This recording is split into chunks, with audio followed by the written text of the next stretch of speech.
A struggling single dad pulls over in the rain to fix a stranger's flat tire. He has no idea the woman soaking beside him is one of the richest CEOs in the country, and she's about to turn his entire life upside down. Before we dive in, hit that subscribe button and drop a comment. Where in the world are you watching from? The rain had turned from a drizzle to a steady downpour, coating the windshield in a blur of city lights and mud-streaked pavement. Carter Hayes squinted through the wipers, knuckles tight on the steering wheel, as his rusted pickup groaned around the bend. He was already 10 minutes late to pick up Lily from her after-school program. He hated being late. Lily never said much about it, but her little face always fell just a bit, like she was trying not to care. Carter pushed the gas a little harder, willing the truck to hold together a few more miles. Then he saw her. A white car sat angled on the shoulder, hazard lights blinking faintly through the sheet of rain. Beside it stood a woman with dark hair and a coat that looked like it cost more than his entire month's rent, trying to stay dry under an umbrella that had given up the fight. The rear tire sagged flat, water pooling beneath it. Carter's gut told him to keep going. He had places to be, responsibilities to juggle. But something about the way she stood there, determined but slowly unraveling, made him ease off the gas. He let out a sigh, pulled the truck over, and shifted into park. Rain punched through the air as he stepped out, his boot slipping slightly on the wet shoulder. "Need a hand?" he asked, already walking toward her. She turned, a flicker of surprise on her face. "I can't get the jack to work. Roadside assistance says an hour." "I've got it," Carter replied, crouching beside the car before she could say more. She stepped back without protest, watching as he knelt on the cold asphalt, the rain soaking through his jacket. He didn't ask her name. She didn't ask his.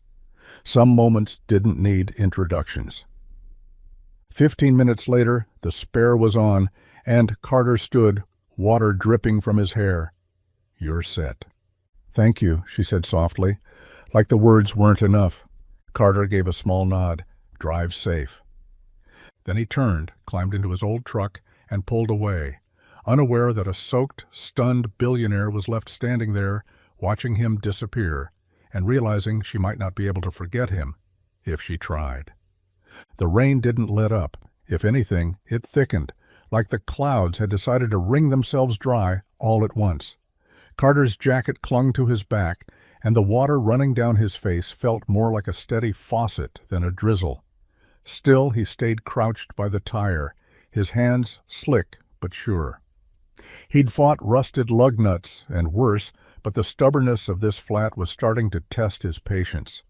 Above him, the woman in the raincoat shifted uncomfortably, clutching her useless umbrella like it was some kind of shield. She was trying to stay composed, shoulders back, chin lifted, but her soaked coat betrayed her.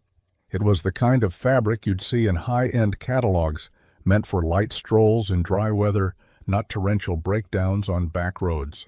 Her hair, once neatly tucked behind her ears, now clung to her cheeks in dark, dripping strands. And though her expression stayed firm, Carter could see the cracks forming around her eyes. "I told you I could wait for roadside," she said again, though this time her voice lacked the sharpness it had before. "Yeah," Carter replied without looking up, "but I'm already here." She didn't answer that, just stood there, arms folded tight, biting her lip like it might stop her from saying something she'd regret. It wasn't that she was ungrateful, she just wasn't used to this, being helped without asking, being looked at without expectation. Carter, for his part, wasn't trying to play the hero. He just hated the idea of someone standing in the rain while he had the means to fix the problem. That was how he'd been raised. You help where you can. You do what needs doing. "You're not from around here," he said finally, breaking the silence as he tightened the last lug nut. She hesitated. "Is it that obvious?" "Your coat's not made for weather like this," he said, glancing up with a half smile. "And your shoes look like they've never seen gravel." To his surprise, she laughed, a short, surprised sound that caught even her off guard. "You're not wrong." Carter stood and wiped his hands on a rag that used to be white. "Well, welcome to nowhere." She looked at him for a moment, water dripping from her lashes. "Thanks for stopping." He shrugged. "Some things are worth stopping for." And then he turned to leave, never once asking for her name. Carter knelt again, bracing his shoulder against the soaked frame as he strained against the last lug nut. The thing wouldn't move, rusted solid, like it had made a lifelong commitment to that wheel. He grunted, adjusted the wrench, and tried again. Rain streamed off the brim of his cap, dripping onto the cold metal and the tops of his boots. Behind him, the woman shifted her weight from one foot to the other. Her heels clicked against the wet gravel. Clearly not designed for roadside emergencies, she hugged her coat tighter and finally broke the silence. "You do this often?" Carter didn't look up. "Flat tires? More than I'd like." "I meant helping strangers in the rain." He gave a low chuckle, wedging the wrench tighter. "Depends. Are you counting every time or just this week?" She almost smiled. "Almost. Is that your job? Mechanic?" He nodded. "Auto shop back in town, Hayes and Sons. Though there's no sons yet, just me and my daughter Lily." "7," Carter said automatically. Then, realizing how personal it sounded, he added, "She likes to help out when I let her." The woman's expression softened slightly. "That's sweet." He grunted as the wrench finally gave a half turn. The nut creaked, then loosened. "She's tougher than she looks," he muttered, more to himself. A beat passed, then she said, "I didn't mean to be rude before." "You weren't. I just—" She paused, adjusting the belt of her coat. "I'm not great at asking for help." Carter leaned back on his heels, looking up at her for the first time since he'd started. "That makes two of us." Her eyes met his. It wasn't a romantic moment, just honest, like two people accidentally standing in the same patch of truth. He turned back to the tire, now replacing the lug nuts with practiced ease. "You headed somewhere important?" "Kind of," she said, voice quiet, "but now I'm not so sure." Carter didn't ask for details. He just tightened the last bolt, gave the tire a solid tap, and stood up.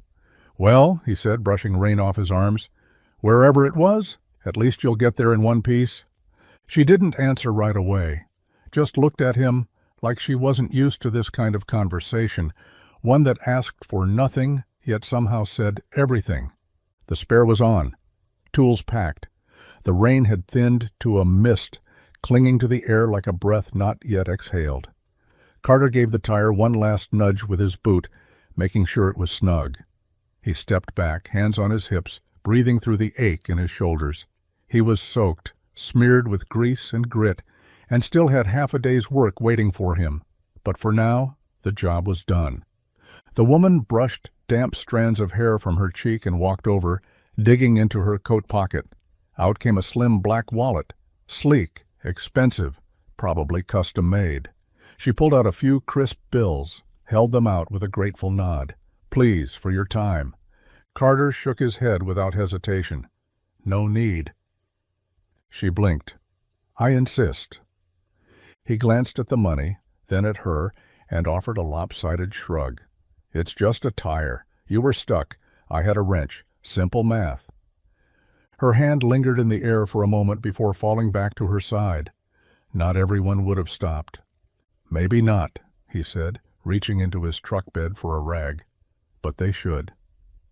She watched as he wiped his hands, then looked down at the folded money in her palm, like it suddenly weighed more than it should. "There has to be something I can do." Carter paused, looked at her for the first time with something softer than politeness, just quiet, clear sincerity. "Just be safe," he said, voice low, worn. "That'll do." And then he smiled. It wasn't big or polished, just a tired, honest curve that tugged up at one corner of his mouth. A smile that said he didn't expect anything, didn't want anything, but was glad he could help. It was the kind of smile you didn't forget, because it came from someone who had no reason to offer it, but did anyway. She stared at him a second longer than she meant to. "Thank you," she said again, almost under her breath. Carter nodded once, climbed into his truck, and pulled away. She stood alone by the roadside, soaked and still holding the money he wouldn't take, wondering why the simplest moment suddenly felt like the most important one of her week. The house smelled faintly of reheated spaghetti and the lingering scent of motor oil that always seemed to cling to Carter's jacket, no matter how many times he washed it.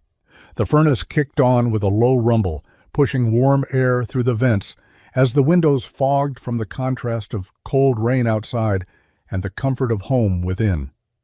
Carter stood in front of the stove, stirring the pot of sauce that had seen better days, the kind that clings to the sides like it's trying not to be forgotten.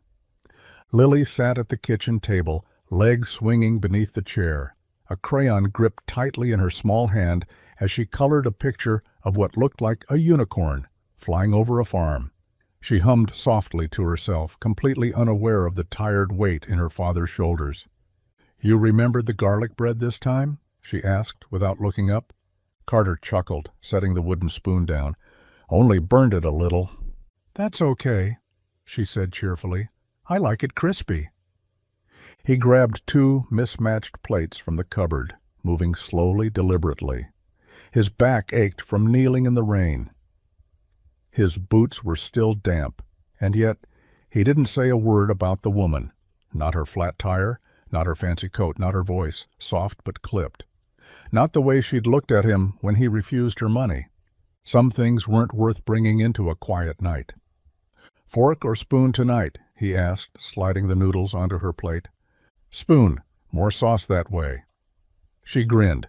He obliged and sat down across from her, rubbing a hand across his stubble. Outside, the rain tapped steadily against the roof, a lullaby for the worn out. They ate in companionable silence, the only noise the occasional clink of a spoon against ceramic. "Did anything interesting happen today?" Lily asked through a mouthful. Carter paused, then shook his head. "Same as always." He smiled at her, his real smile, the one that reached his eyes. And she smiled back, not knowing her father had helped a stranger in the rain, not knowing that sometimes the things he didn't say were the ones still echoing the loudest inside him. Vivian sat in the plush leather seat of her luxury car, the rain-soaked city streets blurring past the tinted windows like a watercolor painting left out in the storm.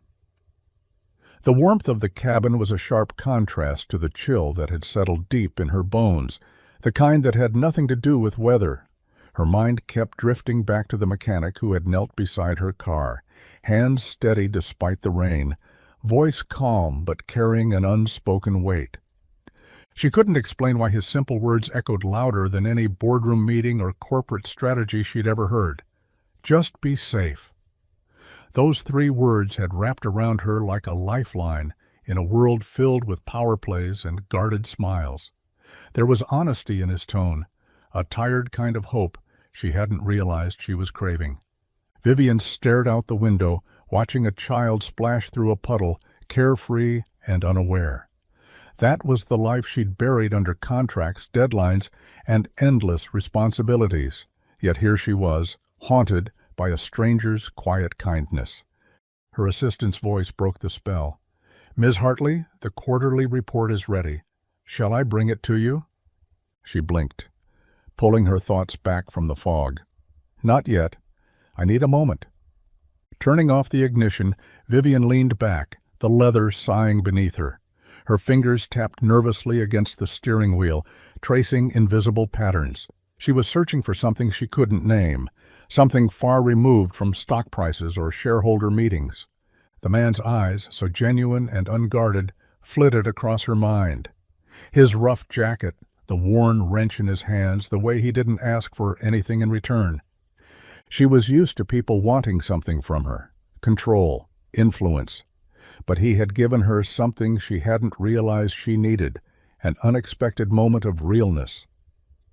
Vivian exhaled slowly, the tension in her shoulders easing just a bit. She didn't know where this feeling would lead, but one thing was clear. She couldn't let it go. She would find him. Not because she had to, but because for the first time in a long while, She wanted to.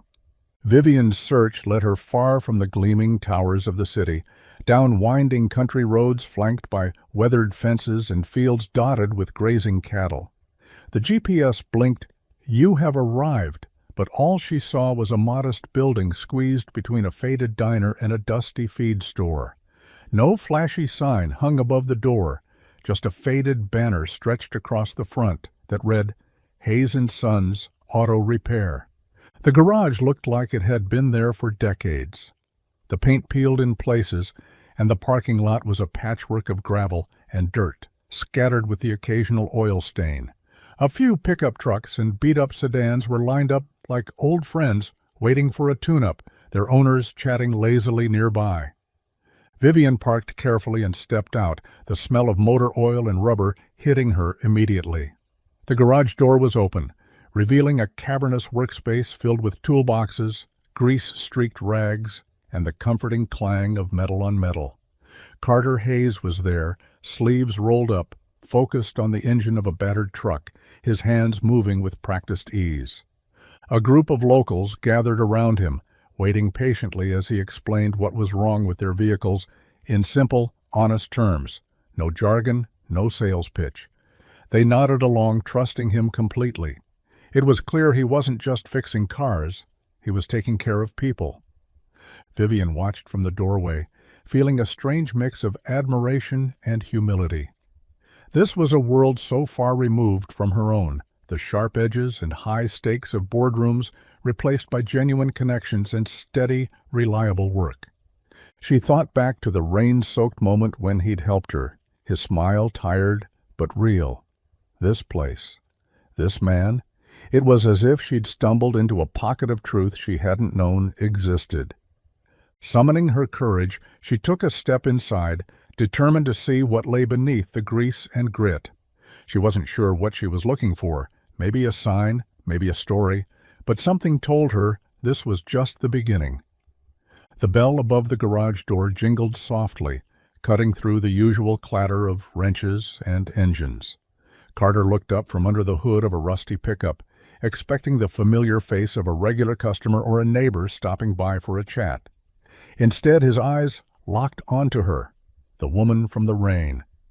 She stood there, dry now, her coat neatly pressed and hair pulled back in a sleek ponytail. The storm hadn't touched her, but the memory of that soaked evening clung to the air between them like an unspoken secret. Her eyes scanned the cluttered space, the worn toolboxes and grease-streaked floors, as if trying to place herself in a world so far from the high-rise offices she must have come from. Carter wiped his hands on a rag, his heart pounding with a mix of surprise and something he couldn't quite name. "You're back?" he said simply, the words hanging in the heavy garage air. She offered a small, hesitant smile. "Yeah, I figured I should stop by before you disappeared again." He leaned against the workbench, still catching his breath. "What brings you here?" "Let's just say I'm curious." Her gaze didn't waver. "About you, about this place." The usual hum of the garage seemed to fade, replaced by a quiet tension neither wanted to break. Carter rubbed the back of his neck. "This isn't exactly a tourist spot." She laughed softly, the sound almost musical against the backdrop of clanking tools. "I'm not a tourist." There was a pause, then she said, "I didn't tell you who I really am before. Not yet." Carter's brow furrowed, but he didn't press. Instead, he gestured toward an empty chair. "Well, sit down. Maybe start from there." As she settled in, Carter realized that this day, the day she walked into his garage, was the first step toward something neither of them had expected, something that would change everything. Vivian settled into the creaky chair near the workbench, folding her hands in her lap as she watched Carter return to his tools. The hum of the garage filled the space, the rhythmic clinks, the distant roar of engines, the occasional hiss of compressed air. It was honest noise, the soundtrack of a life built on sweat and skill. When Carter glanced her way, she met his gaze with steady eyes, but offered no hint of her true identity. No mention of the sprawling empire she commanded, No whispers of the boardrooms where her word shaped millions. Here, she was just Vivian, the woman with the broken car who needed a tune-up. "I think the engine's been running rough," she said quietly, voice careful, as if testing the waters. "Could you take a look? Just a simple checkup." Carter nodded, rolling up his sleeves again. "Sure, let's see what's going on." As he popped the hood and started the inspection, Vivian's gaze wandered around the cluttered space. The worn posters of classic cars, the grease-stained manuals stacked haphazardly, the faded calendar marked with reminders and birthdays. It was a world so far removed from her own polished office, yet it felt oddly grounding. She asked questions not about business, not about money, but about him. How long had he been running the garage? Did he have family nearby? Did he like working with cars, or was it just a job? Carter answered simply, no frills. He spoke of Lily, his daughter, and the dreams he held onto for her. He shared stories of late nights, early mornings, and the quiet satisfaction of fixing something that mattered. Vivian listened, absorbing every word. She wasn't just gathering information about the garage or the man. She was trying to understand the life that grounded him, the kind of strength that wasn't measured in balance sheets but in grit and love. For now, the truth about who she was could wait. This was the first move, and she planned to play it carefully. The sun streamed through the dusty windows of the garage as the afternoon wore on, casting warm patches of light across the oil-streaked floor. Vivian was still there, sitting quietly on a worn stool, watching Carter tighten bolts on an old engine. The atmosphere was easy, even comfortable, until the small voice of a little girl cut through the hum. "Dad?" Lily's voice was bright and curious as she stepped into the garage, her backpack still slung over one shoulder. Her eyes immediately found Vivian, and without hesitation, she asked the question that neither adult was ready for. "Are you my dad's girlfriend?" For a heartbeat, time froze. Carter paused, wrench in hand, and looked toward Vivian, who had gone still, her smile faltering. Neither said a word. Lily, oblivious to the weight her question carried, stepped closer, eyes wide with innocent expectation. "You don't have to be shy," she said, her small fingers gripping the strap of her bag. "I just want to know if you're going to stay." Carter swallowed hard, feeling the sudden tightness in his chest. He wasn't sure if it was fear or hope or maybe both. Vivian's gaze softened, a flicker of warmth breaking through the uncertainty. "I'm not going anywhere," she said gently, kneeling down to meet Lily's eyes. "I promise." Lily beamed as if that was all the answer she needed. Carter finally set down his tools and moved to tuck a stray curl behind Lily's ear. "How about we all grab some dinner?" he suggested. Voice steady, but touched with something new, possibility. Vivian nodded, still catching her breath from the unexpected moment. The question had opened a door neither of them had dared knock on before, a door leading toward something neither wanted to rush, but both quietly hoped for. And just like that, the little girl with big questions became the heartbeat of what was about to unfold. Vivian stood at the edge of the garage doorway, glancing between Carter and Lily as the afternoon light softened into early evening. "I was thinking," she began, a touch uncertain but determined. "How about dinner, as thanks for everything today?" Carter blinked, caught off guard. It wasn't every day a stranger invited him and his daughter out to eat, especially one who had just rolled up in a sleek car and traded city ways for grease and grit. His eyes flicked to Lily, who looked up at him with hopeful anticipation. "Sure," he said finally, voice rough but sincere. "We'd like that." Vivian smiled, relief washing over her features. "Great. Nothing fancy, just a small diner nearby. It's honest food for honest people." The diner was exactly that, a modest place with vinyl booths and checkered floors, the kind where everyone knew your name and the specials were handwritten on a chalkboard.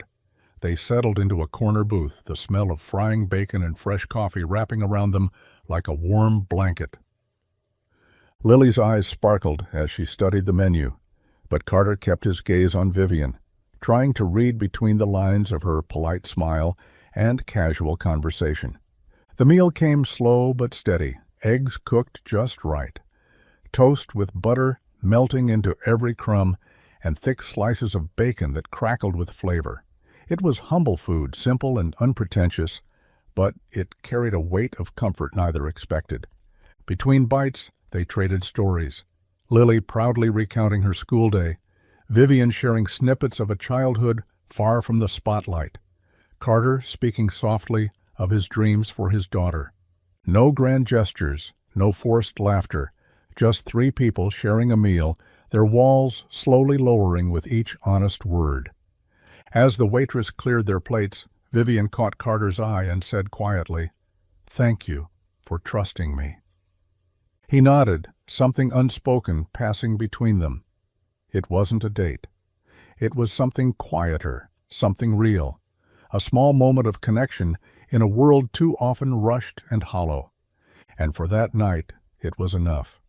The soft glow of city lights spilled through the floor-to-ceiling windows of Vivian's hotel suite, casting long shadows across the sleek marble floors and minimalist furniture. The room was a world away from the grease-stained floors and hum of engines she'd left behind just hours ago. Here, everything was polished, controlled, an echo of the empire she commanded. Vivian stood by the window, fingers lightly tracing the glass as she stared out at the skyline. The quiet hum of her phone on the nightstand suddenly broke the stillness. She glanced at the screen. Boardroom confidential. Her breath hitched. She didn't want to answer, not yet, not after today. But the phone kept ringing. Finally she picked up, voice steady but tinged with fatigue. "Vivian Hartley." The voice on the other end was sharp, impatient. "The quarterly meeting was moved up. The board expects your presence. Your decisions can't wait." Vivian closed her eyes, the weight of her responsibilities pressing down like a physical force. The empire she built demanded everything, her time, her energy, her very self. And yet something about today's rain-soaked encounter gnawed at her. "I understand," she replied carefully. "I'll be there." The call ended, leaving the suite eerily silent once more. She sank onto the edge of the velvet couch, hands trembling slightly.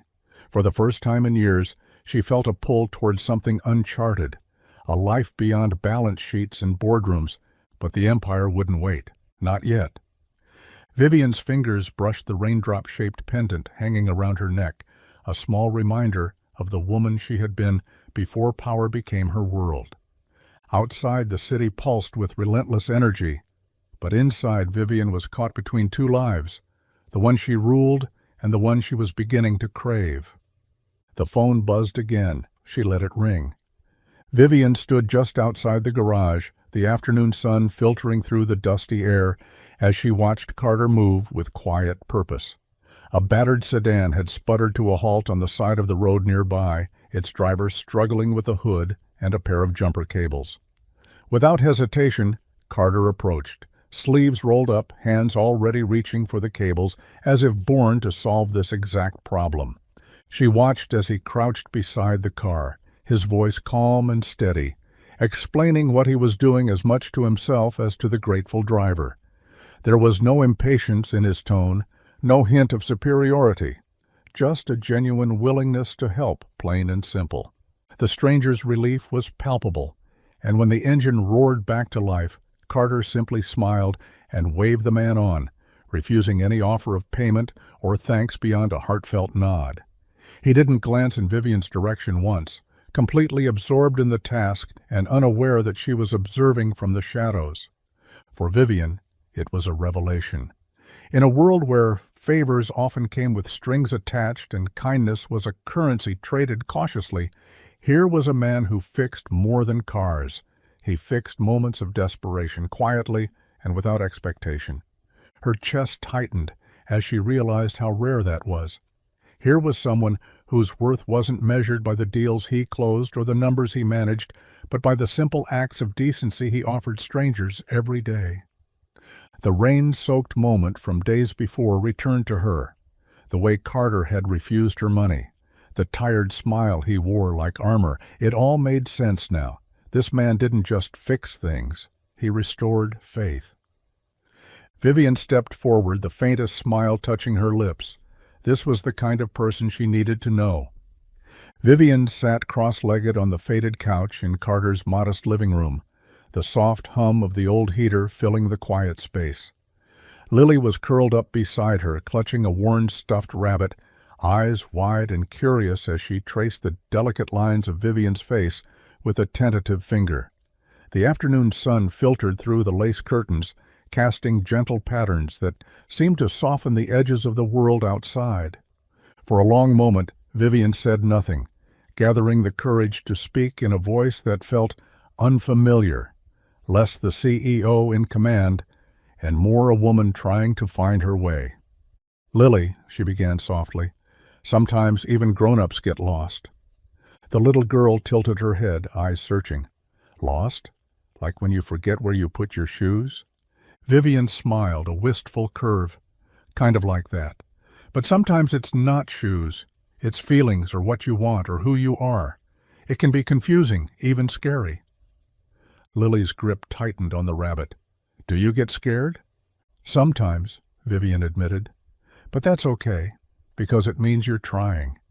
And trying is how we find our way back." The child nodded thoughtfully, her innocence offering a quiet kind of wisdom. "My dad says when he's scared, he thinks about me. It helps him." Vivian's eyes flickered to the door where Carter was quietly fixing dinner, oblivious to their little conversation. She felt a sudden swell of something she hadn't expected. Hope. "You're lucky," she whispered, "to have someone like that." Lily smiled, squeezing Vivian's hand. "We all need someone." For the first time in a long while, Vivian felt the heavy armor of her secrets loosen. In the warmth of this small home, with this little girl who saw her not as a CEO, but simply as Vivian, she found a fragile kind of peace. Sometimes even the strongest needed a place to be lost, and found again. Vivian wandered through the quiet streets of the small town like a shadow slipping through the morning fog. No flashing cameras, no polished shoes clicking behind her, no whispered conversations trailing her name. For the first time in years, she was invisible, and it felt like freedom. She passed the bakery where the scent of fresh bread curled warmly into the cool air, the bell above the door jingling, as locals greeted one another with familiar smiles. She lingered just long enough to watch a group of children chase a stray dog down the cracked sidewalk, their laughter light and unburdened. No one turned to look at her twice. Down the lane, the hardware store stood weathered but proud, its windows streaked with dust and stories. Vivian slipped inside, browsing the aisles with casual interest, admiring the rows of tools and garden gloves. The shopkeeper nodded without fanfare, exchanging no more than a passing glance. A small kindness in a place where faces were known and stories shared. She liked this quiet anonymity, the ability to be just another person walking past a cracked bench, not a headline or a CEO. It was a balm she hadn't realized she needed.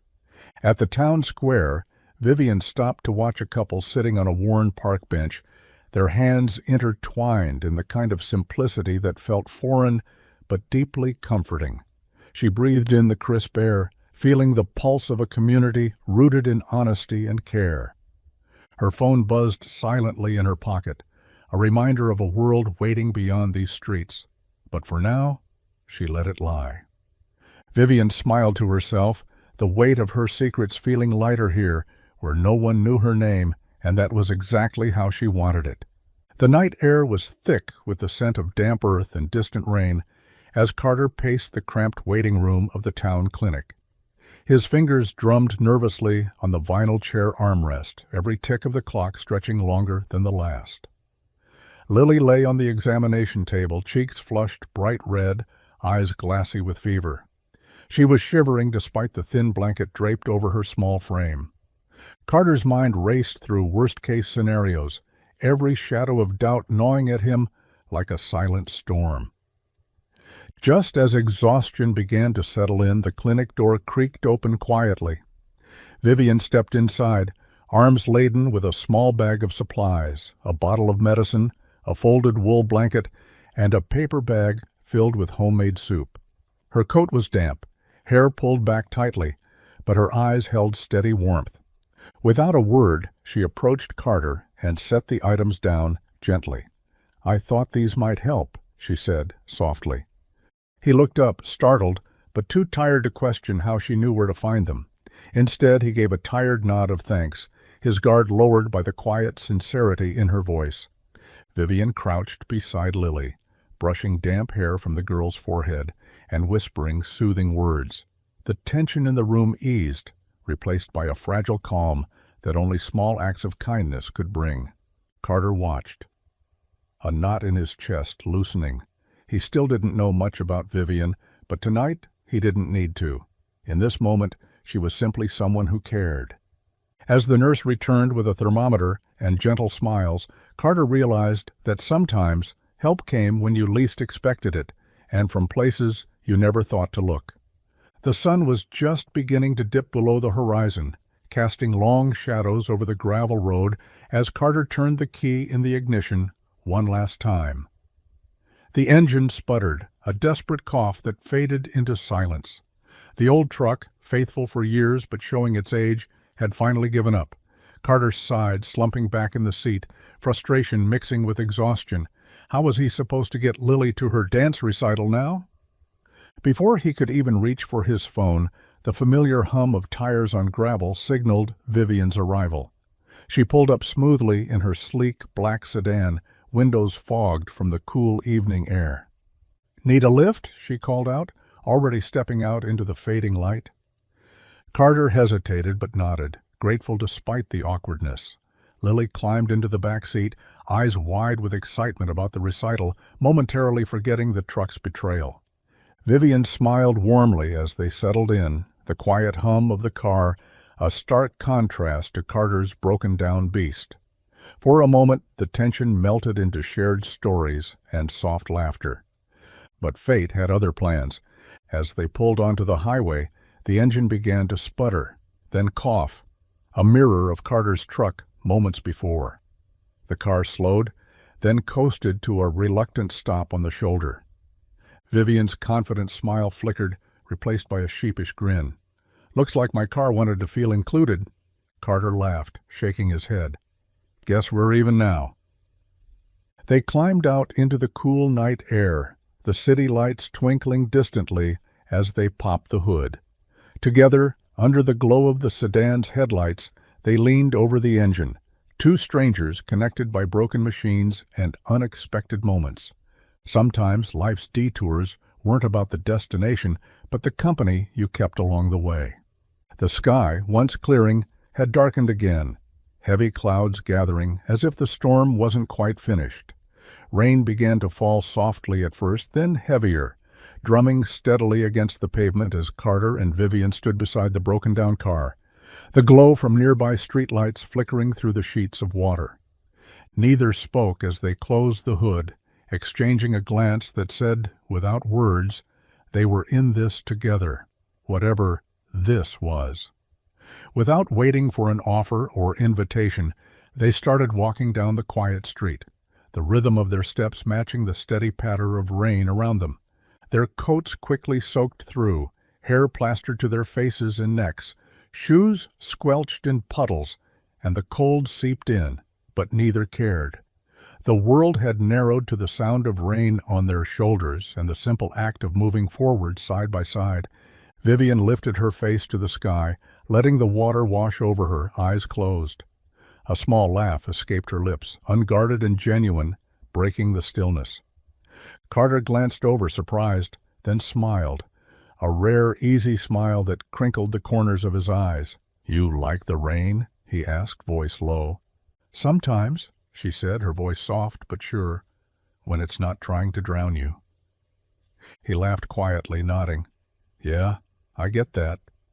They walked the rest of the way in silence, the world around them blurred and shining, everything familiar yet somehow new. The rain didn't sting or chill. It felt like a cleansing, a baptism of sorts. By the time they reached Carter's small house, dripping and shivering, the storm had slowed to a gentle drizzle. They stepped inside, shedding sodden coats and dripping shoes, the warmth of the kitchen greeting them like a promise. For once, soaked to the bone wasn't a burden, it was a beginning.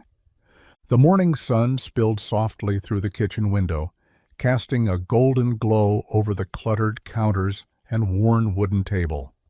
The aroma of coffee mingled with the sweet scent of syrup and sizzling butter, a promise of something warm and comforting after the cold, rain-soaked night before. Carter looked up from the stove, brow furrowed in mild surprise, as Vivian entered the small kitchen, arms full of groceries and a handwritten recipe card. She smiled, a little shy but determined, setting the bags down carefully. "I thought I'd try to make breakfast," she said, glancing toward Lily, who was already perched on a chair, eyes sparkling with curiosity. Carter exchanged a look with Lily, who grinned. "She makes better pancakes than you, Dad," the little girl declared confidently, bouncing in her seat. Vivian laughed softly, flipping a perfectly golden pancake with practiced ease. "Well, I've had a bit of practice." The three of them settled into a cozy rhythm, Vivian mixing batter, Carter pouring coffee, and Lily eagerly tasting the results with delighted squeals after each bite. The kitchen, usually filled with the hum of daily chores, was alive with laughter and stories. Between bites, Vivian shared a little about her favorite family recipes, and Carter talked about the ones Lily loved most. For a moment, the walls between their worlds seemed to crumble, replaced by the simple joy of a shared meal. Lily looked up at Vivian with wide eyes. "Can you come back tomorrow?" Vivian smiled, heart lighter than it had been in years. "I think I just might." And in that humble kitchen, surrounded by syrup and smiles, something unexpected began to take root, one pancake at a time. The evening light softened through the curtains, casting a warm amber glow over the small kitchen table, where Carter, Vivian, and Lily sat surrounded by plates half empty and glasses clinking softly. The day had slipped into quiet moments, the kind that settle between words and laughter, where the weight of unspoken thoughts hangs heavy in the air. Vivian stirred her tea slowly, eyes fixed on the swirling liquid as if searching for answers in the depths. Finally she spoke, voice low and hesitant, cutting through the comfortable silence. "Do you ever wonder if one moment, just one, can change everything?" Carter looked up, his gaze steady but unreadable. He said nothing. Lily, oblivious to the tension, jabbed her fork playfully at her plate, humming a tune from school. The room held its breath, waiting. Vivian's question lingered, folding into the quiet like a fragile secret, shared only between them. She searched Carter's face for a sign, anything that might reveal how he wrestled with that thought. He shifted, swallowing hard, eyes drifting to the worn wood grain of the table. The silence stretched, filled with possibility and fear, hope, and hesitation.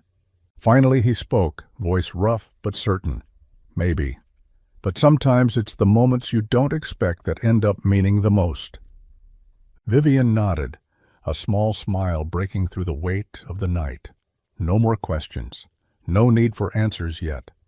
Sometimes the biggest truths come wrapped in the smallest, quietest moments, waiting patiently for the right time to unfold. One afternoon, as Carter wiped grease from his hands in the dim light of the garage, Vivian stepped in, carrying a folder that seemed out of place among the worn tools and oil stains. She approached him with a calm confidence that unsettled him just enough to make him pause. "I want to offer you a job," she said, voice steady but gentle. Carter blinked, wiping his forehead with the back of his hand. "A job here?" "Yes, but it's consulting work.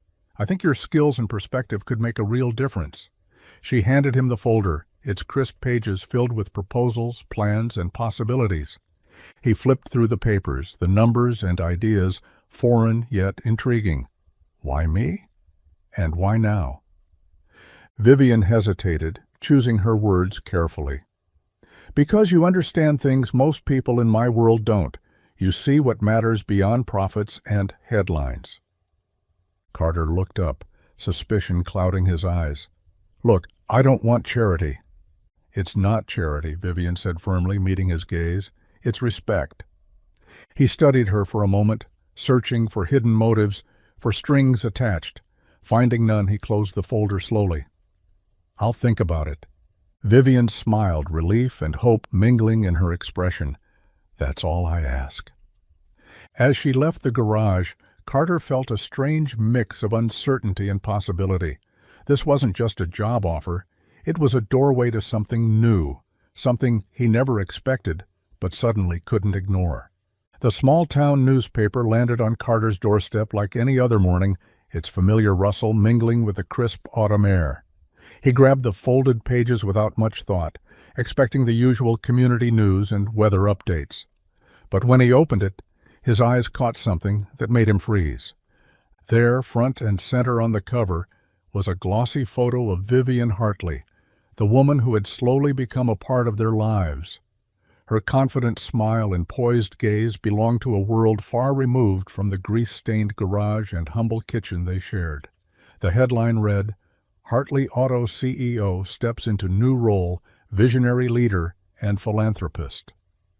Carter's heart pounded as he scanned the article, the words painting a picture of a powerful woman, a titan of industry with influence that stretched far beyond their quiet town. Suddenly, the casual invitations and quiet dinners took on new meaning. Lily, perched on the steps beside him, peeked over his shoulder. "Who's that?" she asked, pointing at the picture. Carter swallowed hard, folding the paper carefully. "Someone very important," he said softly, though the weight of the truth pressed heavily between them. Her eyes searched his face, a mixture of curiosity and concern. "Is she different from what I thought?" He hesitated, then shook his head. "No, she's just more than we knew." For the first time, the invisible walls between their worlds felt real and solid, but so did the fragile threads they'd begun to weave together. Carter looked out toward the horizon, realizing that the story they were living wasn't just theirs anymore. It was part of something much bigger. And the night that truth settled in, everything changed. The afternoon sun filtered weakly through the grimy windows of the garage as Vivian stepped inside, the familiar scent of oil and metal wrapping around her like an old stubborn friend. She spotted Carter leaning against the workbench, arms crossed, eyes fixed on a half-disassembled engine. His usual warmth was gone, replaced by a cool distance that set her chest tight. She approached cautiously, voice soft but steady. "Hey?" Carter didn't look up. "Hey." A heavy silence settled between them, thick enough to drown in. Finally he spoke, voice low and edged with hurt. "Why didn't you just tell me?" Vivian swallowed hard, the truth caught in her throat. "I was trying to protect you." "Protect me?" Carter echoed, turning slowly to meet her gaze. "From what? The truth?" She bit her lip, unable to meet his eyes. "From everything that comes with it, the attention, the pressure. I didn't want to drag you into that." He shook his head, disappointment etched deep. "I'm not some charity case you have to shield. I deserved honesty." Her heart clenched. "I know. I'm sorry." For a long moment neither spoke. Then Carter sighed, stepping closer but keeping his distance. "I don't know what comes next, but I do know I can't build something real on half-truths." Vivian nodded, tears threatening, but held at bay. "I want to try, if you'll let me." The silence softened, replaced by fragile hope, the kind that begins when words are hardest to say but most necessary to hear. Vivian stood before Carter in the dim light of the garage, the weight of the unspoken hanging heavy between them. Her voice was steady but laced with regret as she began to explain the pressures she faced, the reasons for her silence, the walls she'd built to protect both of them. "I wanted to be honest," she said, "but I feared what the truth might do to us." Carter's eyes didn't soften. Instead, they narrowed, shadowed by disappointment that cut deeper than any argument. "It's not about fear," he said quietly, voice low but firm. "It's about trust." She searched his face for a flicker of understanding, but found only guarded resolve. "I thought I was doing the right thing." "Maybe to you," he replied, stepping back, "but to me, it felt like betrayal." Her chest tightened, a raw ache she hadn't expected. "I'm sorry." His gaze hardened. "I don't need billionaires," he said, words slow and deliberate. "I need honesty." The room seemed to shrink around them, the silence thickening like smoke. Vivian felt the distance grow, a chasm carved not by wealth or status, but by the simple, essential thing she'd failed to give: truth. For all her power, she was humbled by the one thing she couldn't buy. And in that moment, she understood that forgiveness wasn't something she could demand. It had to be earned, one honest step at a time. The afternoon light filtered softly through the kitchen window as Vivian sat quietly at the worn wooden table, staring down at the crumpled note resting in her hands. The small piece of paper was scribbled in uneven, looping handwriting, words that held the kind of simple wisdom only a child could offer. "It's okay. We all mess up. But I still think you're good." Vivian's breath caught, the weight of those words settling over her like a balm. She hadn't expected forgiveness, especially not from someone so young, so pure in her heart. A tear slipped down her cheek, tracing a path she didn't bother to wipe away. She looked up as Lily appeared in the doorway, cheeks flushed and eyes bright with hopeful innocence. "Did you get my note?" the little girl asked, voice soft but steady. Vivian smiled through the tears, voice trembling just a little. "Yes, I did. It means more than you know." Lily stepped forward, wrapping her arms around Vivian in a gentle hug. "You don't have to be perfect to be good. Daddy says that too." For the first time in weeks, Vivian felt a flicker of lightness in her chest, a fragile but real hope blossoming from the simplest act of kindness. Sometimes it was the smallest voices that carried the loudest truths. And in that quiet moment, surrounded by warmth and forgiveness, Vivian began to believe that maybe, just maybe, she could find her way back. The garage was alive with the familiar scent of oil and rubber. As Carter worked under the hood of an old sedan, the afternoon sun casting long shadows through the open doors. Grease smeared across his hands and forehead, he wiped a trickle of sweat away, frustration tightening his jaw. The engine was stubborn, refusing to cooperate, and the clock was ticking. The creak of the garage door caught his attention. He looked up to see Vivian stepping inside, not in heels or a tailored suit, but in work boots, and a faded flannel shirt rolled at the sleeves. Her hair was pulled back loosely, strands escaping in a way that made her look less like a CEO and more like someone willing to get her hands dirty. Without a word, she set down a toolbox beside him and reached for a wrench. Carter blinked, surprised but welcoming the unexpected company. They worked side by side, passing tools and sharing quick glances that spoke of newfound respect and tentative trust. The air filled with the sounds of clanking metal, whispered curses at stubborn bolts, and the occasional burst of laughter when a tool slipped or a finger got pinched. It wasn't perfect. It wasn't polished. It was messy and real. A collaboration born not from necessity, but from a desire to bridge two worlds. As the engine finally roared to life, Vivian leaned back, wiping grease from her cheek with a grin. "We make a pretty good team." Carter nodded, feeling a warmth beyond the heat of the engine. "Yeah, we do." In that cluttered, oil-streaked garage, amidst the tools and sweat, something deeper was being fixed, something that no wrench or rag could touch, and this time it was meant to last. Whispers started to weave through the town like wildfire. At the diner, in the grocery store aisles, and under the wide oak trees in the park, people talked about the woman who'd arrived from nowhere and wasn't leaving. Vivian Hartley, the CEO, with the polished smile and the unexpected kindness, had become the subject of both curiosity and suspicion. Old Mr. Jenkins muttered to anyone who'd listen, "What's she really doing here? This isn't the city." The younger crowd exchanged sideways glances, unsure if they could trust someone from a world so far removed from their own. A few closed doors, cautious eyes, and guarded greetings greeted Vivian wherever she went. But Vivian didn't waver.